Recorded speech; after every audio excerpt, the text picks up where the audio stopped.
Good afternoon, students. Welcome to my channel Physics Universe. আমি সায়ন সাহা আজ আরও একটি নতুন ভিডিও নিয়ে হাজির তোমাদের প্রিয় চ্যানেলে এবং তোমাদের সামনে। তো ভিডিও শুরু করার আগে একটা জিনিস বলতে চাই। আমার এই চ্যানেলটি নতুন, একদমই 7 কি 8 দিন হচ্ছে আজকের। তো কালকে রাতেই 100 সাবস্ক্রাইবার পূর্ণ হলো। তো এর জন্য তোমাদের সবাইকেই ধন্যবাদ আমার পাশে থাকার জন্য। এভাবে পাশে থেকো এবং আরও সাপোর্ট করে যাও এবং তোমাদের ফিজিক্স রিলেটেড যা যা প্রবলেমস আছে আমাকে বলতে পারো, বা কী ভিডিও চাও, কী নিয়ে ভিডিও চাও, কোনটা বুঝতে পারছো না সেইটা নিয়ে আমাকে বলো। আমি ভিডিও করব বা চেষ্টা করব মানে যতটা পারি আমি। তো সে একই কথা আবার বলবো যে ভিডিওটির প্রথম থেকে শেষ অবধি দেখো এবং ভালো লাগলে লাইক করো, শেয়ার করো এবং চ্যানেলে নতুন হলে সাবস্ক্রাইব করো এবং ভিডিওটি যতটা সম্ভব লোকের মধ্যে পৌঁছে দিও। তো দেখতেই পাচ্ছ আজকের টপিক হচ্ছে নিউটনস ল অফ মোশন। আমরা গত 2-3 দিন আগে এর ফার্স্ট পার্টটা করেছিলাম, মানে বেসিক কী কী হয়, first law, second law, third law কী কী হয়েছিল, তার থেকে কী আসছে, সেকেন্ড ল থেকে ফার্স্ট ল, এক্সাম্পল, জাড্ডো, অনেক কিছু দেখেছিলাম। তো আজকেরই তার সেকেন্ড পার্ট নিয়ে আলোচনা করব। তো চলো শুরু করা যাক। দেখো, তোমরা দেখতেই পারছো। এবার আমরা আজকের ফার্স্ট টপিকটা শুরু করছি, law of conservation of linear momentum, রৈখিক ভরবেগের সংরক্ষণ সূত্র। এই রৈখিক ভরবেগের সংরক্ষণ সূত্র কিন্তু অনেক কাজে লাগে এবং আগে আমাদের এটা এক্সামেও কিন্তু লিখতে দেয়। এছাড়াও এর theoretical formula as well as mathematical formula আছে এবং এটা থেকে আরও অনেক কিছুতে আমরা যেতে পারি। তো সেটা কি একটু আমরা দেখি। দেখো, তোমরা ছবিতে দেখতে পাচ্ছ যে M1 একটা বস্তু M1 ভরের আর একটা M2 ভরের। তারা প্রাথমিকে U1 বেগ নিয়ে যাচ্ছে, U2 বেগ নিয়ে যাচ্ছে। কিছু টাইম পর তাদের মধ্যে সংঘর্ষ হলো M1 আর M2। সংঘর্ষ হওয়ার পর তারা আবার চলতে শুরু করলো, M1টা V1 বেগ নিয়ে আর M2টা V2 বেগ নিয়ে। ক্লিয়ার? একটা এরম যাচ্ছিলো আর একটা এরম যাচ্ছিলো, যেতে যেতে একটা টাইম পর সংঘর্ষ হলো, তারপর আবার তারা চলতে শুরু করলো। তো এই হচ্ছে আমার কন্ডিশান। এবার দেখো, আমরা কি জানি ভরবেগ, তাহলে এর ভরবেগ কত ধাক্কার আগে, M1 U1, এর কত M2 U2। আর এদের ধাক্কার আগে মোট কত, এইটা যোগ হয়ে যাবে দুটোর, M1U1 প্লাস M2U2। আর ধাক্কার পর এর কত, M1V1, আর এর ধাক্কার পর কত, M2V2। আর তাহলে এদের ধাক্কার পর মোট কত যোগ হয়ে যাবে। আর যেহেতু কনজারভেশন মানে সংরক্ষণ থাকবে, সংরক্ষণ মানেই হচ্ছে কোনো বিক্রিয়ার আগে যা, বিক্রিয়ার পর তাই, ধাক্কার আগে যা, ধাক্কার পর তাই। ধাক্কার আগে মোট ভরবেগ এত ছিল, ধাক্কার পর মোট এত হলো। যেহেতু কনজারভেশন আছে, এই দুটো ইকুয়াল হয়ে যাবে। এটাই হচ্ছে রৈখিক ভরবেগের সংরক্ষণ সূত্র, রৈখিক ভরবেগের সংরক্ষণ সূত্র। ক্লিয়ার? তাহলে কি বলছে এটা, এমনি তুমি এরমভাবে বলতে পারো যে কোনো বস্তু সমষ্টির ওপরে যদি কোনো বাহ্যিক বল প্রযুক্ত না, মানে এটা একা একাই চলছে, যদি এরকম হয়, মানে আমি কোনো একে ঠেলে দিইনি বা না করি, তাহলে কি হবে, বস্তু সমষ্টির, মানে এখানে দুটো থাক, তিনটে থাক, যাই থাক, এই বস্তু সমষ্টির মোট ভরবেগ যা থাকবে, মানে বিক্রিয়ার আগে বা ধাক্কার আগে, তার পরেও তাই থাকবে। তার মানে হচ্ছে বস্তু সমষ্টির মোট রৈখিক ভরবেগ অপরিবর্তিত থাকবে। ক্লিয়ার? এটাকেই বলা হয় হচ্ছে রৈখিক ভরবেগের সংরক্ষণ সূত্র। ক্লিয়ার? দেখো, এইবার আমরা আসছি হচ্ছে একটু পরের ইম্পর্টেন্ট যে থিওরি, এটা এক্সামে আসে, ক্লাস 11-এও আসে, ক্লাস 9-এও আসে। নিউটনের তৃতীয় সূত্র থেকে রৈখিক ভরবেগের সংরক্ষণ। নিউটনের তৃতীয় সূত্র থেকে রৈখিক ভরবেগের সংরক্ষণ সূত্র। দেখো আমরা আগের দিনই বলেছিলাম যে নিউটনের তৃতীয় গতি সূত্রটা কি না, প্রত্যেক ক্রিয়ারই একটা দেখো সমান, এটা তো দুটো সমান কিন্তু বিপরীতমুখী। দেখো এটা প্লাস, এটা হচ্ছে মাইনাস, তাই বিপরীত মুখী, সমান এবং বিপরীত মুখী প্রতিক্রিয়া আছে। তাহলে কি হচ্ছে, সমান আর বিপরীতমুখী প্রতিক্রিয়া আছে। এবার দেখো তার মানে কি, এটাতে একটা বল প্রয়োগ করা হচ্ছে, আর বল প্রয়োগটাকে আমরা ঘাত বলও বলতে পারি। আগের দিন দেখেছিলাম ঘাত বল, এই দেখো এখানেও আছে আগের দিন ঘাত বল, that means F into T. আর আমরা ঘাত বল বা বলের ঘাত একই তো ব্যাপার, শুধু একটা কি ঘাত বল কি একটা বৃহৎ মানের বল খুব অল্প সময় ক্রিয়া হয়, আর বলের ঘাত মানে হচ্ছে সেটা একটু বেশিক্ষণ ধরে ক্রিয়া হয়। তাহলে বলের ঘাত ইজ ইকুয়ালস আমরা কিন্তু ভরবেগের পরিবর্তন দেখতে পাচ্ছিলাম।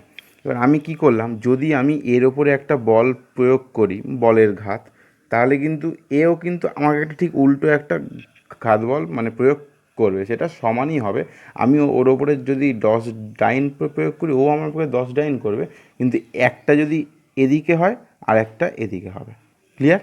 তাহলে আমি কি করব, আমি দুদিকেই এই যে F12 আছে, দুদিকে আমি টি দিয়ে গুণ করছি, F21 ইন্টু টি।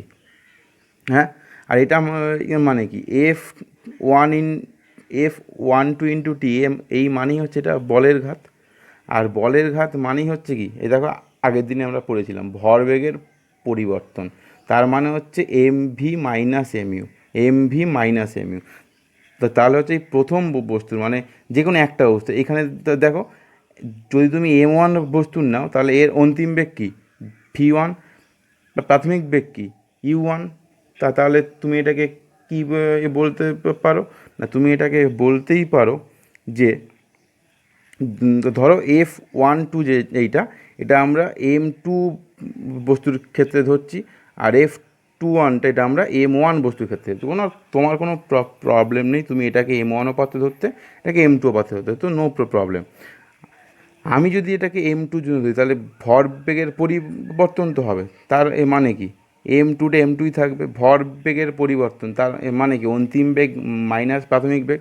তাহলে M2 যে বস্তু, তার অন্তিম বেগ কী ছিল V2 ছিল, আর প্রাথমিক বেগ কী ছিল U2 ছিল। তাহলে কি হবে V2 মাইনাস U2 হবে।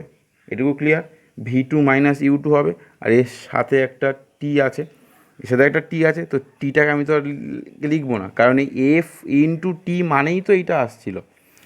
ক্লিয়ার হয়ে গেল? এইটা ইজ ইকুয়ালস টু কী হবে, এটাকে আমরা M1-এর জন্য ধরেছিলাম, আর M1-এর এটা মানে হচ্ছে সেই ভরবেগের পরিবর্তন। তাহলে M1-এর অন্তিম ভর কী ছিল V1, প্রাথমিক ভর কী ছিল U1। তাহলে এটাকে আমরা কে লিখবো M1 into V1 minus U1।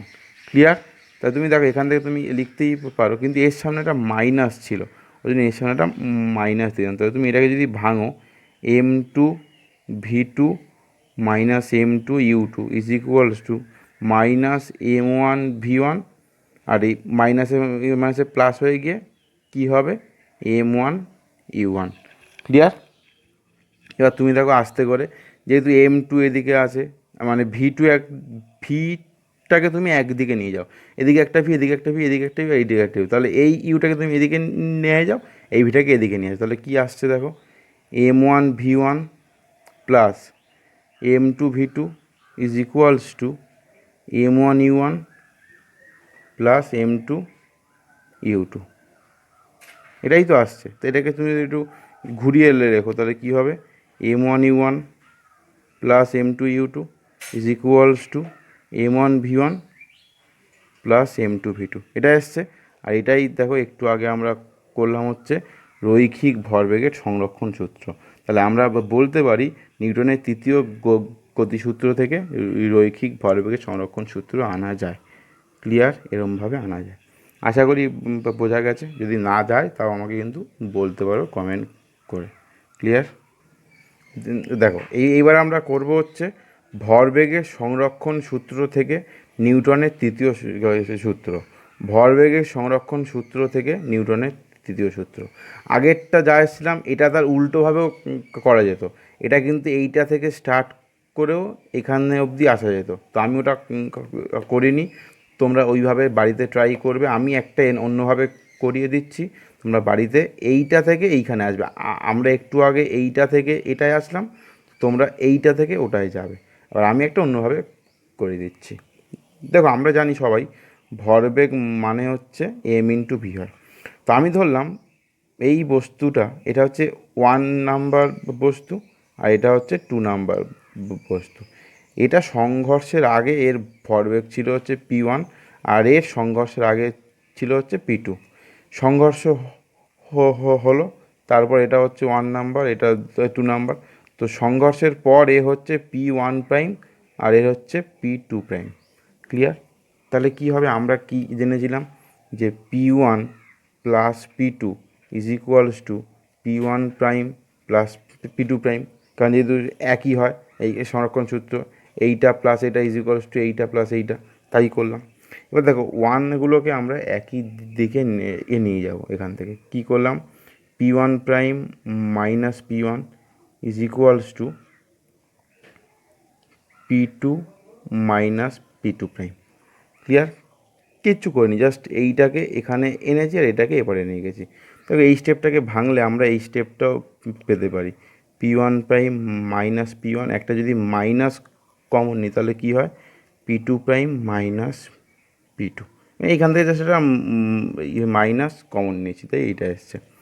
এবার কী করবো, এইটা আমরা কী পেয়েছি বলো তো, এটা আমরা পেয়েছি হচ্ছে এই দেখো এখানেও এক আছে এখানেও এক আছে, তার মানে কি এই এক আর এই এক এদের বিয়োগফল, আর এটা তো ভরবেগের বিয়োগফল, তার মানে কি এটা হচ্ছে প্রথম বস্তুর ভরবেগের পরিবর্তন আর এটা হচ্ছে প্রথম বস্তুর ভরবেগের পরিবর্তন। যদি প্রত্যেকের সাথে একটা বাই টি করে দিই, P2 প্রাইম মাইনাস P2/T, এর সামনে একটা মাইনাস, তাহলে কী পাবো, এইটা ভরবেগের পরিবর্তন প্রথম বস্তুর। একটু আগে কী পেয়েছিলাম, ভরবেগের পরিবর্তন প্রথম বস্তুর কী হয়, F12। এখান থেকে আমরা লিখতেই পারি এটা হচ্ছে F(1)2 ইজ ইকুয়ালস টু, এটা কি, এটা তো তৃতীয় বস্তুর ভরবেগের পরিবর্তন। এই দেখো F(T) ইজ ইকুয়াল টু আছে, তাহলে আমি তো যদি ভরবেগের পরিবর্তন বাই টি করি তাহলে তো ওটা এফ আসে, তাহলে ভরবেগের পরিবর্তন বাই টি সেই এফ আসবে। আর এটা যেহেতু দ্বিতীয় বস্তু তাহলে এটা কী হয়ে যাবে, F21, যেহেতু এখানে একটা মাইনাস আছে এ হচ্ছে মাইনাস। আর এটাই হচ্ছে আমার নিউটনের তৃতীয় গতিসূত্র। এটা আর এটা সমান, শুধু একটা বিপরীতমুখী। ক্লিয়ার? এই হচ্ছে ভরবেগের সংরক্ষণ সূত্র থেকে নিউটনের তৃতীয় গতিসূত্র প্রমাণ। ক্লিয়ার? দেখো এবার আমরা আসছি হচ্ছে রিকয়েল অফ এ গান। রিকয়েল অফ এ গান, বন্দুকের প্রতিক্ষেপ বেগ। বন্দুকের প্রতিক্ষেপ বেগ 9-11 অঙ্ক আসেই এখান থেকে। এই থিওরিটা আসে না, কিন্তু অঙ্ক করতে গেলে আমাকে আগে এই সূত্রটা জানা চাই, আর সূত্র জানতে গেলে আমাকে আগে থিওরি জানতে হবে। আমার ক্ষেত্রে তাই নিয়ম, কারণ কনসেপ্ট ছাড়া অঙ্ক করে কোনো লাভ নেই। আর এই সব অঙ্ক চাকরির এক্সামে, মানে যেসব এক্সামে, মেন্সে তো আসেই, যেসব এক্সামে ফিজিক্স আছে, আর প্রিলিতেও যেসব এক্সামে ফিজিক্স আছে সেখানেও কিন্তু দেয়। তো দেখো বন্দুক, এটা আমি অতটা ভালোভাবে আঁকিনি, জাস্ট বন্দুকের একটা নল মতো আঁকার চেষ্টা, কারণ আমি আঁকায় অতটা ভালো নই, বন্দুকের একটা নল মতো আঁকার চেষ্টা করেছি। এটা একটা নল ধরো বন্দুক, আর এখানে বন্দুকটা হ্যান্ডেল আছে, বন্দুকের ভিতরে একটা গুলি আছে। এবার প্রাথমিক অবস্থায় কি, বন্দুকটাও স্থির, গুলিও স্থির। আমি বন্দুকের ভর এম ধরলাম, সরি বন্দুকের গুলির ভর স্মল এম, বন্দুকের ভর ক্যাপিটাল এম। ক্লিয়ার? প্রাথমিক অবস্থা যেহেতু বন্দুকও স্থির গুলিও স্থির, তাহলে এদের প্রাথমিক বেগ শূন্য সবারই, না বন্দুক না গুলি, কারোরই বেগ নেই। এবার যখন আমি ফায়ার করলাম কি হলো, বন্দুক থেকে একটা গুলি বেরিয়ে গেল, তো ওর ভর তো স্মল এম ছিল, তাহলে ও তো বেরিয়ে যাচ্ছে, ও তো একটা বেগ আছে, সেই বেগটাকে কত, আমি সেটাকে স্মল ভি ধরলাম। আর বন্দুক দেখবে একটা বেগে পিছিয়ে আসে, ওই জন্য কিন্তু আমাদের বুকে মানে বন্দুক ধরতে বারণ করে, কারণ যদি পিছিয়ে আসে তো বুকে খুব জোরেই কিন্তু লাগবে। তাই বন্দুক যে পিছিয়ে আসছে দেখো, ওই জন্য গুলি এদিকে আসছে, বন্দুক এদিকে আসছে। তো বন্দুকের ভর তো ক্যাপিটাল এম, আর বন্দুকের বেগ হচ্ছে ক্যাপিটাল ভি। যদি এটা হয়, এটা কিন্তু রৈখিক ভরবেগের সংরক্ষণ সূত্র আছে। তো ভরবেগের মানে কি ছিল, যে সংঘর্ষের আগে মোট ভরবেগ ইজ ইকুয়াল টু সংঘর্ষের পর মোট ভরবেগ। তো সংঘর্ষের পর মোট ভরবেগ, তার মানে আমি ফায়ার করার পর কী কী কী কী কী হবে, গুলির ভর ইন্টু গুলির বেগ প্লাস বন্দুকের ভর ইন্টু বন্দুকের বেগ, এটাই হচ্ছে মোট ভরবেগ। এটা হচ্ছে ফায়ারের পর। এটা ইকুয়াল হবে কার সাথে, না ফায়ারের আগে যা ভরবেগ। তা ফায়ারের আগে তো বেগ তো শূন্য, যদি বেগ শূন্য তাহলে কী হয়, সবটাই শূন্য হয়ে যায়। তাহলে এখান থেকে আমরা কী পেলাম, M V plus M V equals to zero. এখান থেকে লিখতেই পারি small M into small V is equals to minus M into V. তাহলে এখান থেকে কী হয়, small V is equals to minus of capital M by small M into V. এটা হচ্ছে বন্দুকের বেগ, সরি গুলির বেগ বার হয়ে আসলো। গুলির বেগ কত, যদি এখান থেকে তুমি বন্দুকের বেগ আনতে যাও তাহলে কী হবে, জাস্ট কিছুই না, small M by capital M into small V. এটা হচ্ছে বন্দুকের বেগ। তো এটা বন্দুকের বেগ, এটা হচ্ছে গুলির বেগ। এক্সামে কিন্তু প্রশ্ন কী আছে দেখো, আমরা কিন্তু বেগ পেয়ে গেলাম। আমরা জানি বেগ কখনো কিন্তু মাইনাস হয় না, কিন্তু এখানে দেখো সামনে একটা করে কিন্তু মাইনাস আছে।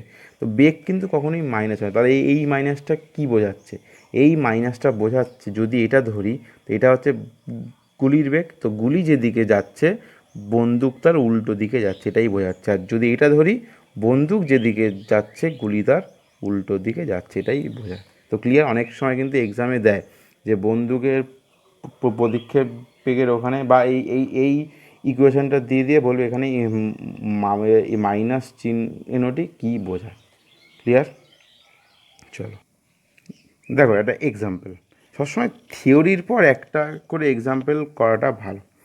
কি বলছে, 4 কেজি ভরের একটা বন্দুক থেকে 500 মিটার পার সেকেন্ডে একটা 6 গ্রামের গুলি পার হয়, তাহলে বন্দুকের প্রতিক্ষেপ বেগ কত। তাহলে দেখো, বন্দুকের ভর আমরা ক্যাপিটাল এম ধরে দিলাম, এটা হচ্ছে 4 কেজি। গুলির ভর 6 গ্রাম, ওটাকে স্মল এম ধরে দিলাম, ওটা 6 গ্রাম। গুলির বেগ হচ্ছে স্মল ভি ধরেছিলাম, ওটা হচ্ছে 500 মিটার পার সেকেন্ড। তাহলে আমাকে চেয়েছে হচ্ছে ক্যাপিটাল ভিটা কত। তাহলে আমাকে ক্যাপিটাল ভি চেয়েছে। এবার দেখো, এটাও এসআই, এটাও এসআই, শুধু এটা সিজিএস। তাহলে আমাকে ইউনিট কনভার্সন কিন্তু জানতে হবে, ইউনিটকে চেঞ্জ কী করে করতে হয়। দুটো এসআই আছে, একটা সিজিএস, তাহলে আমার উচিত সিজিএসটাকে এসআই করা। তাহলে কী হবে, আমাকে কী চেয়েছে, ক্যাপিটাল ভি। তাহলে ক্যাপিটাল ভি যেগুলো আমরা কী জানি, small M by capital M into small V. তাহলে কী হবে, স্মল এমটা কত, 6 গ্রাম। এবার গ্রাম থেকে তো আমাকে কেজিতে আনতে হবে, কী করতে হবে, 1000 দিয়ে ভাগ। তাহলে এই হয়ে গেল। আর এটা হচ্ছে 4 ইন্টু এটা হচ্ছে 500। তাহলে কী হবে, আলটিমেটলি আসবে হচ্ছে এখান থেকে -3/4। তার মানে হচ্ছে capital V is equals to -0.75 metre per second. তাহলে এখান থেকে তুমি কী বোঝাবে না, বন্দুকের বেগ হচ্ছে এইটা, আর মাইনাস চিহ্নটি বোঝায় হচ্ছে গুলির যেদিকে, বন্দুক তার বিপরীত দিকে। ক্লিয়ার। এটা কিন্তু এক্সামে কিন্তু আসে। দেখো এবার আমাদের যে আলোচনার বিষয়, এগুলো এইখান থেকে টুকরো টুকরো প্রশ্ন আসে। যে ফার্স্ট প্রশ্ন হচ্ছে, এই রকেট আর জেট বিমান কোন সূত্রের সাহায্যে চলে, বা রকেট আর জেট বিমানের কার্যনীতি বিবৃতি করো। তো রকেট আর জেট বিমান এরা কিন্তু চলে হচ্ছে রৈখিক ভরবেগের সংরক্ষণ সূত্র অনুযায়ী, রৈখিক ভরবেগের সংরক্ষণ সূত্র অনুযায়ী। তো কী করে রকেটটা চলে, দেখো আমি এটা চেষ্টা করেছি মোটামুটি এটা রকেট আকার, তো আশা করি টুকটাক হয়েছে। তো এই হচ্ছে রকেটের একটা গঠন। তো এই সামনের দিক ওর এইটা হচ্ছে, এই দুটো হচ্ছে মেন প্রকোষ্ঠ, মানে দহন প্রকোষ্ঠ। আর এর পেছনের দিকে এই যে এইচ দেখো একটা, এটা হচ্ছে একটা ক্ষুদ্র ছিদ্র একটা।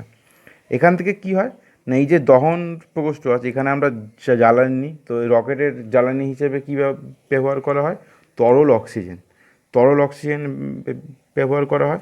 এই তরল অক্সিজেনটা মানে এমন এই ছিদ্র দিয়ে এতটা বেগে পার হয়, তো সেই মানে ও তো এই দিকে যায়, এই গ্যাসটা এইদিকে যায়, আর ও তার উল্টো দিকে রকেটকে যেতে বাধ্য করে। রৈখিক ভরবেগের সংরক্ষণ সূত্র কী বলছে না, যেদিকে যাবে তার উল্টো দিকে এটা চলতে থাকে। মানে অ্যাকর্ডিং টু তুমি এটাও বলতে পারো নিউটনস থার্ড ল, যেদিকে বল কী হবে তার উল্টো দিকে এই যাবে। তো এর এখান থেকে রকেটের স্পিড, মানে খুব স্পিডে এই জ্বালানিগুলো বেরিয়ে আসে এদিকে, আর এই রকেটটা ওই জন্য এদিকে চলতে শুরু করে। ক্লিয়ার? তো ফার্স্ট প্রশ্ন হচ্ছে রকেট জেট বিমান কোন নীতির সাহায্যে চলে, এদের নীতিটা লেখো। তো এই হচ্ছে এর কার্যনীতি। 3 হচ্ছে রকেটের জ্বালানি হিসেবে কী ব্যবহার করা হয়। ক্লিয়ার? এবার যদি বলো জেট বিমান, জেট বিমানে কিন্তু কোনো তরল অক্সিজেন থাকে না, কারণ কিন্তু জেট বিমান কিন্তু কোনো জারক পদার্থ বহন করতে পারে না, কারণ আমরা অক্সিজেনকে কী জানি, তীব্র জারক পদার্থ। তো রকেটের কিন্তু সেই ক্ষমতা থাকে জারক পদার্থ বহন করে। এক্সামে কিন্তু এটাও আসতে পারে, রকেট এবং জেট বিমানের মধ্যে কে জারক পদার্থ বহন করতে পারে এবং কেন। বা হয়তো এরম বললো যে জেট বিমান পারে না কেন। তাই দেখো, জেট বিমান তরল অক্সিজেন বহন করতে পারে না, তাই জন্য জেট বিমান বায়ু শূন্য স্থানে চলতে পারে না। তো এক্সামে কিন্তু এটা আসতে পারে, কেন জেট বিমান বা বায়ু শূন্য স্থানে চলতে পারে না। রকেট কিন্তু বায়ু শূন্য স্থানেও চলতে পারে, কারণ কি, তরল অক্সিজেন থাকে ভিতরে, তো নো প্রবলেম, ওই অক্সিজেন থেকেই যাবে। কিন্তু জেট বিমান যেখানে বা ও কী করে, ও বায়ুমণ্ডল থেকে যে সামনে ও যখন যায়, সামনে তো অনেক মেঘ টেঘ থাকে, বায়ুমণ্ডল থাকে, এখান থেকে সব সংগ্রহ করে, মানে সব বায়ু সংগ্রহ করে করে এর মধ্যে একটা পাম্প থাকে, সেই পাম্পের সাহায্যে ওইগুলোকে নিয়ে ওর মধ্যে ঢুকিয়ে উচ্চ চাপ সৃষ্টি করে। তো উচ্চ চাপ সৃষ্টি করার ফলে এখান থেকে সেই গ্যাসীয় পদার্থগুলো বেরিয়ে যায়, আরও সামনের দিকে এগিয়ে যায়। তো জেট বিমানে কিন্তু মেনলি কেরোসিন জ্বালানি হিসেবে ব্যবহার করা হয়, মানে কেরোসিনকে জেট বিমানের ভিতরে দিয়ে দেওয়া হয়, কিন্তু তরল অক্সিজেনকে দেওয়া হয় না। তাই জন্য যেখানে বায়ু নেই সেখানে অক্সিজেন নেই, বা সেখানে কিছুই নেই, সেক্ষেত্রে জেট বিমান কিছুই মানে কোনো বায়ুই সংগ্রহ করতে পারে না।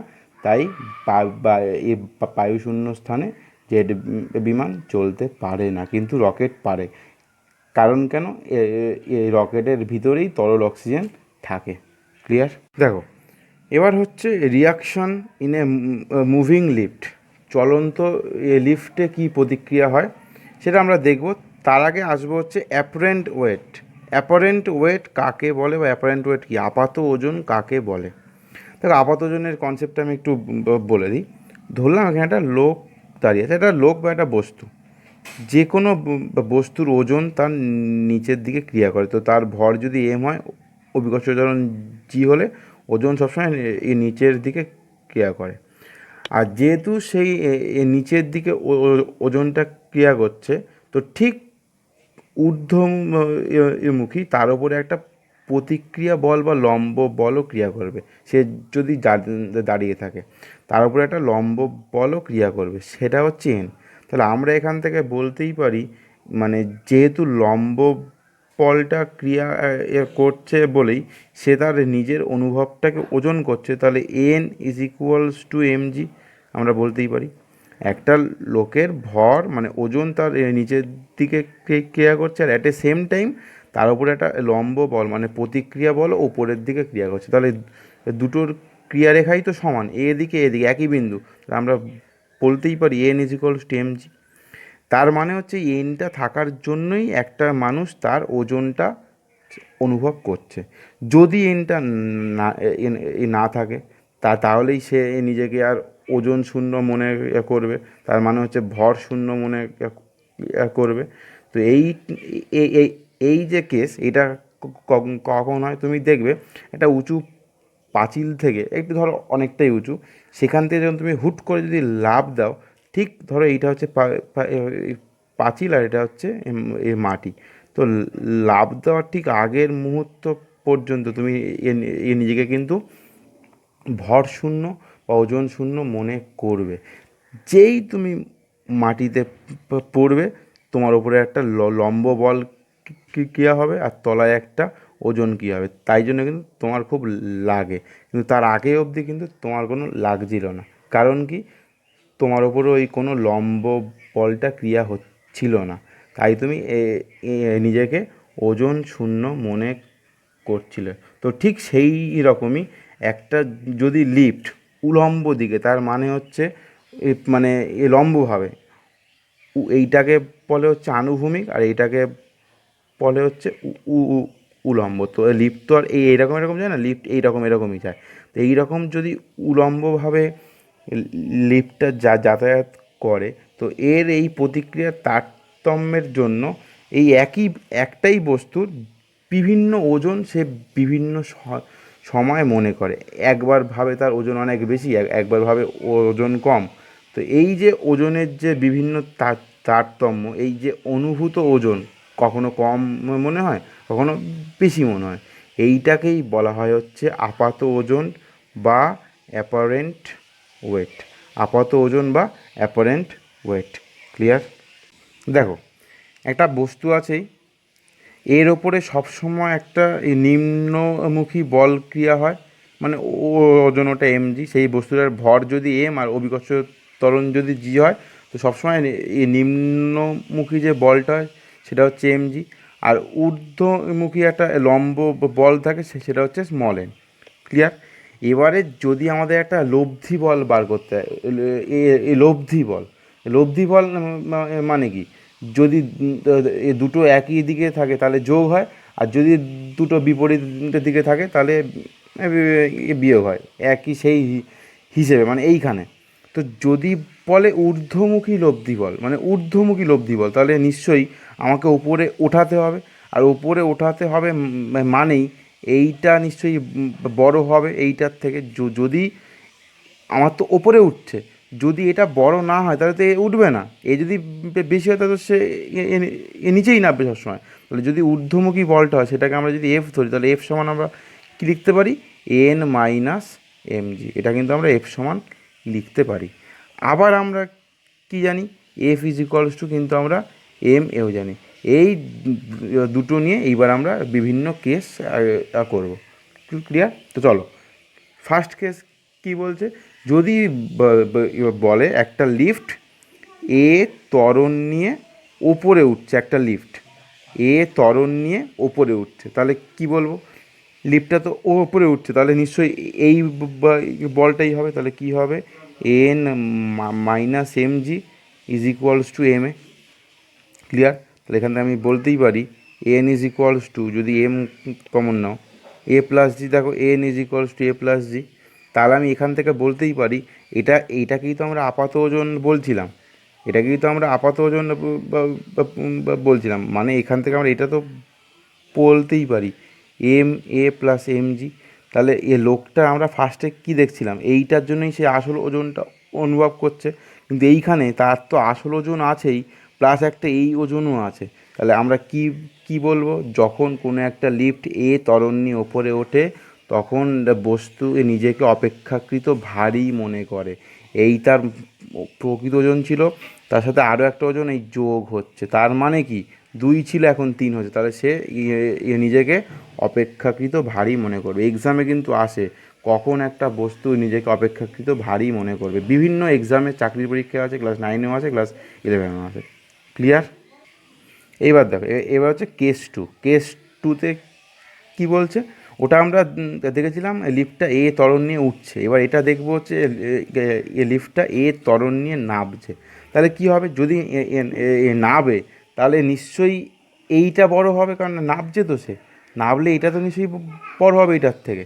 তাহলে তখন আমরা কী লিখবো না, M G minus N is equals to হচ্ছে এম এ। এম এটা তো এমএই থাকুন, F is equal to M A হয়, এইটাও হচ্ছে এফ, তো ওই জন্য এইটা ইজ ইকুয়াল টু এইটা। তাহলে এইটা পারি লিখতে, এইখান থেকে আমরা এটাও কিন্তু পারি লিখতে। দেখো যে N is equals to M G minus M A, এটা পারি কি না, এনটা এদিকে যায় আর এমটা এদিকে আসে, তাহলে এটা প্লাসটা মাইনাস আর মাইনাসটা প্লাস। তাহলে আমরা এখানে কী দেখবো, এটা হচ্ছে আপাত ওজন, এমজি তার অ্যাকচুয়াল ওজন ছিল, কিন্তু এখন সে এমজির থেকে একটু কম ওজন, মানে যেহেতু বিয়োগ আছে, আগে 2 ছিল এখন 1 হয়ে যাচ্ছে, একটু কম ওজন অনুভব করছে। তাহলে আমরা কি বলবো, যখন লিফটটা ত্বরণ নিয়ে নিচে নামে তখন বস্তু নিজেকে একটু কম ওজন মানে মনে করে, অপেক্ষাকৃত নিজেকে হালকা মনে করে। তো স্বাভাবিক, তুমি দেখবে যখন লিফট থেকে একটু নামো নিজেকে একটু ওজন শূন্যই মনে হয়। ক্লিয়ার? দেখো এইবার বলছে কি থার্ড কেস, লিফটটা হচ্ছে অবাধে নামছে। অবাধে মানে হচ্ছে ফ্রি ফল করা, মানে কোনো বাধা নেই, বিকর্ষ নেই, এমনিতেই নামছে। আমরা জানি বস্তুর ত্বরণ এ আর অভিকর্ষ ত্বরণ জি, এই যখন অভিকর্ষ ত্বরণ হয় এটা মানে কি কেউ ওকে আটকায় না, আর এটাকে তো আমরা এখানে তাই বলছি অবাধে পড়ছে, তার মানে কি এ ইজ ইকুয়ালস টু জি হয়ে যায়। মানে যে কোনো বস্তুর ক্ষেত্রে যখন ফ্রি ফল করে কেউ বাধা দেয় না, এ ইজ ইকুয়ালস টু জি হয়ে যায়। তাহলে আজ যেহেতু এ নিচে নামছে, তাহলে কী হবে, এইটাই হবে আগেরটাই, M G minus N is equals to M A হওয়া উচিত, কিন্তু এখানে তো A is equal to G, তাহলে এম জি। তাহলে এখান থেকে আমরা কী লিখতে পারি, এন ইজ ইকুয়ালস টু 0। দেখো এম জি এদিকে আসলে কি মাইনাস হয়, এটা এদিকে প্লাস, এটা এদিকে আসলে মাইনাস, তাহলে M G minus M G কী হয়ে যায়, এন 0। তাহলে বস্তু যখন অবাধে নিচের দিকে, সরি লিফট যখন অবাধে নিচের দিকে নামে তখন বস্তু নিজেকে সম্পূর্ণ ভারহীন মনে করে, এটাকে ওয়েটলেস বলা হয়। এই এক্সামে কিন্তু আসেই এটা, কখন বস্তু নিজেকে সম্পূর্ণ ভারহীন মনে করবে। ক্লিয়ার? এবার দেখো এইবার হচ্ছে যখন বলছে এই লিফটটা সমবেগে ওঠে আবার নামে, একবার নামে একবার ওঠে, তাহলে কি হবে, যখন উঠবে, আর ফার্স্টে হচ্ছে সমবেগ। সমবেগ মানে কি হয়, ত্বরণ তো শূন্য হয়ে যায়, কারণ ত্বরণ মানে আমরা কী জানি, অন্তিম বেগ মাইনাস প্রাথমিক বেগ, তা যদি দুটোই বেগ একই থাকে সমবেগ, তাহলে এ তো শূন্য। যখন নামছে তখন কি হবে, M G minus N is equals to M A, আর এই যখন শূন্য তাহলে এটা শূন্য, তাহলে কী হয়, N is equals to M G, এই একটা হয়। আর যদি ওঠে তাহলে কী হবে, N minus M G is equals to M A, আর এম এ শূন্য তাহলে এটাও শূন্য, তাহলে এখান থেকে কী হয়ে যায়, এটাও এন সমান এম জি হয়ে যায়। তার মানে যখন কোনো একটা লিফট সমবেগে ওঠান নামা করে তখন বস্তু নিজেকে তার যেটা সম্পূর্ণ তার যে ওজন, সেই ওজনটাই সে মনে করে, তার ওজনের কোনো হ্রাসও হয় না, তার ওজনের কোনো বৃদ্ধিও হয় না। ক্লিয়ার? তাহলে কিন্তু আমরা এই 4টে কেসই হচ্ছে মেন, এই 4টে কিন্তু এক্সামে আসে। ফার্স্ট কেস কি, যখন এ ত্বরণ নিয়ে উঠছে তখন বস্তু নিজেকে বেশি ওজন মনে করছে, যখন এ নিয়ে নামছে তখন কম ওজন মনে করছে, যখন অবাধে নামছে তখন সম্পূর্ণ ভারহীন মনে করছে, আর যখন সমবেগে উঠছে নামছে তখন কী হচ্ছে, তার আসল বেগ মানে আসল ওজনটাই অনুভূতি সে করছে। ক্লিয়ার? দেখো এবার হচ্ছে মসৃণ কপিকলে আনুভূমিক গতি।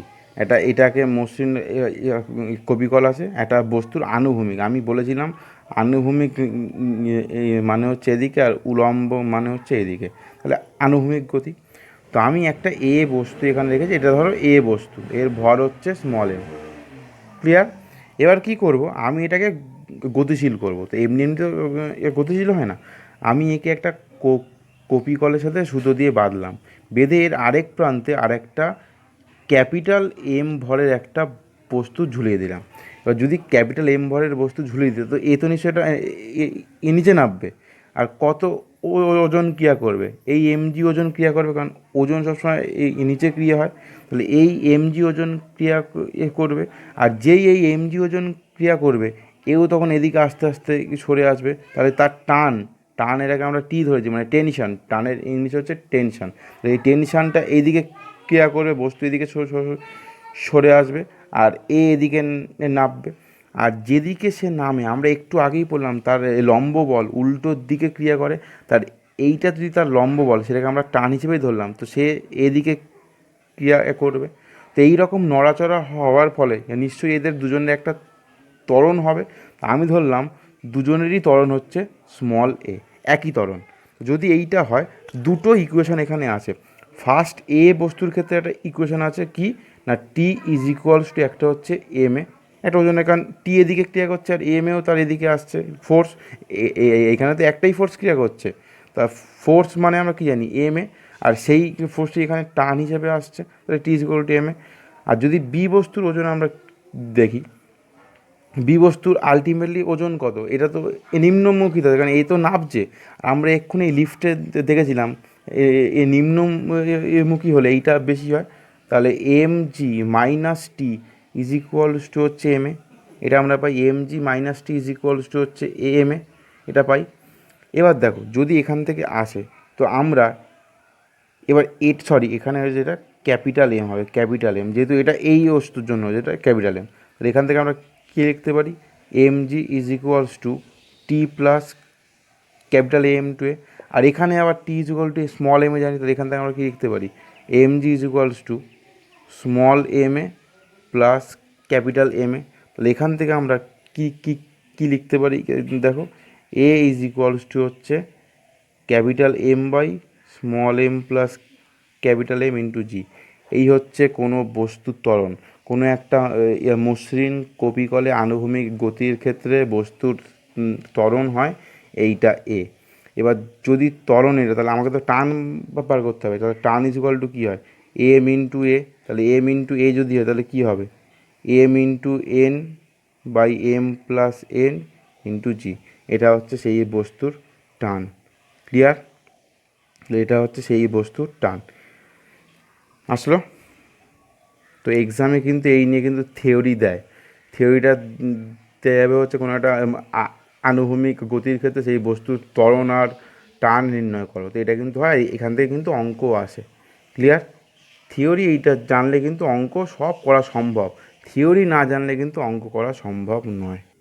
দেখো এইবার আসছে হচ্ছে উলম্ব গতি, এটা ছিল হচ্ছে আনুভূমিক, এইবার থাকবে হচ্ছে উলম্ব, মানে ওপর নিচ, ওপর। দেখো এই হচ্ছে কপিকল, এর সাথে আমি একটা ফার্স্টে এর একদিকে একটা সুতোর সাহায্যে আমি এম ভরের একটা বস্তু বেঁধেছি, তাহলে কী হবে, তার ওজন নিশ্চয়ই স্মল এম যেদিকে ক্রিয়া হবে।